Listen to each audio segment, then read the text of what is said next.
All right, well, the business buzzword of the year so far is AI, and Salesforce CEO Mark Benioff thinks that the excitement is warranted, telling our own Brian Sazi why he sees it as a game changer. Well, we've seen a lot of exciting waves of technology in our industry, the cloud, social, mobile, but this AI wave is going to be the biggest that anyone has ever seen. I think that the success of OpenAI is the point of evidence that this is going to be one of the fastest growing moves, not just in the consumer market, but in the enterprise market. One of the fastest moves. Let's talk about just how fast and how excited we should be. We have Rishi Jaluria, RBC Capital Markets software equity analyst. Rishi, it's good to see you again. So we just heard, obviously, Benioff very excited about this. You've been covering the tech space for a while. How big of a deal is AI and the potential for this technology going forward? Yeah, great to see you, and thank you so much for having me. Always great to be here. Look, I think, even though people are worried, is there too much hype here?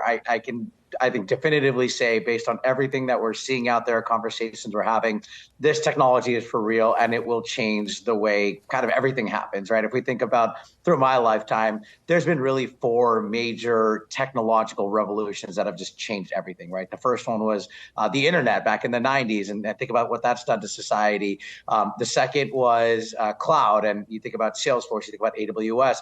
The third was mobile and the iPhone and Android. And now the fourth one is really generative AI. And part of what makes generative AI so significant is not only how powerful it is, but how easy it is to use through applications like ChatGPT. That's really what democratized AI, and I think shows not just how powerful it is, but how flexible and how widely deployed it can be among every knowledge worker. And I do truly believe this is going to be very, very transformational technology. I think investors have to be very careful to pick and choose their spots and not get caught up in too much hype. Speaking of picking and choosing their spots, Rishi, so who would you categorize as the market leaders? Of course, you have Microsoft and some other big players, like we talk about Salesforce as well. Who would you say are the market leaders in this space, particularly when it comes to generative AI? Yeah, Microsoft is a clear one, but I think there's a whole category of software companies that can see benefits from generative AI over the near term and long term. And I think it's really important that they have to be beneficiaries in the long term, not just something that's 1 or 2 years of benefits before it starts to taper off. And so from that vantage point, beyond Microsoft and Salesforce, I would think about companies like HubSpot, which is completely re-architecting around being ChatSpot, which is their chat first functionality. I would think about a couple vertical software companies like Vivo in the pharma industry, where they have a huge data advantage and they can help customers verticalize these LLMs. I would think about MongoDB in the next-gen database space, where this can accelerate a lot of those migrations off legacy systems like Oracle. And then I would think about companies like NICE in the contact center space. Contact center is one area that I think is going to be massively disrupted by generative AI. And I think, as being the leader in software providing solutions to call centers, this is really going to be huge. Rishi, when it comes to so much of this hype surrounding AI, Bank of America was out with a fund manager survey today talking about that there's really this sense out there that there's this fear of missing out when it comes to AI, and people are so eager to jump in. What's one or two red flags that you think investors need to keep in mind when they're trying to pick some of those winners out there that you were just talking about? I think there's a couple really good ones.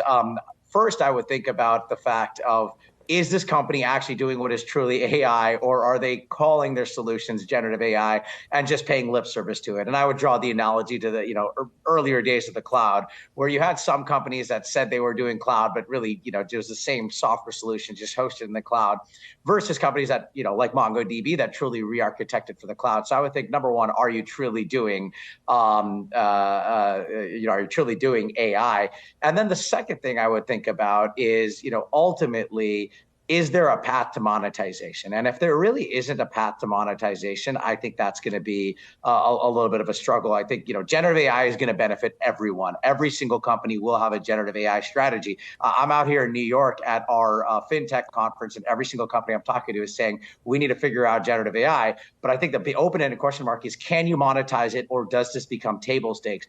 And I think for those companies where it does become table stakes, there's really not that far for them to run, and you're going to get a lot of margin hit. Whereas I think companies that can monetize it, like Microsoft, like HubSpot, like MongoDB, whether it's directly or indirectly, I think they're going to be a benefit. So I would think that the two big things are, is this technology real, and is there a path to monetization?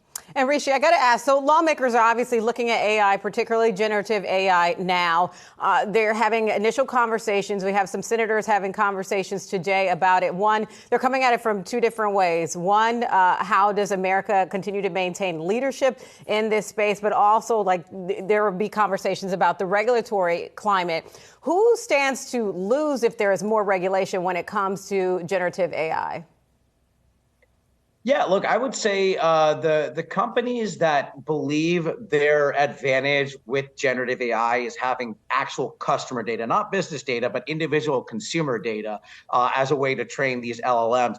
Those are the ones that I think are going to be the most hurt. Whereas I think the more enterprise-focused players, where the data they have is more general insights into the industry or around processes and workflows, they're going to be a lot more insulated from the regulation. So I would be, kind of careful when companies say, "Oh, we have a big data advantage." I think the question is, well, who owns that data? Who has the right to data? And what is the legislation overhang? I don't think Microsoft has that risk, because it's an enterprise software company, and a lot of the insights they're providing aren't, specific about enterprise data. It's more about kind of the history of how people have interacted with software rather than specific data around users or around consumers.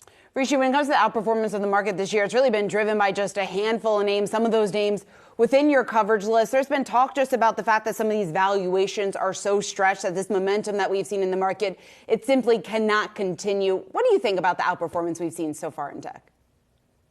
Yeah, and I think you kind of need to pick and choose your spots here. I think there are a lot of companies out there whose stocks have rallied on either a generative AI narrative that's going to take longer than people expect to really materialize, or because there are kind of the belief that, okay, we're out of the worst of the macro environment, and so now it's time to put on that recovery trade. I do believe that we may continue to see a little bit more macro softness before things truly start to get better, and maybe some investors are ahead of themselves here. On the other hand, I think you also have to say what's not being priced into some of these stocks today. And I would say with a company like Microsoft, I don't know that all the upside from generative AI is really being priced into the stock. I know it's not, fully in our models. I don't believe it's in most investor models.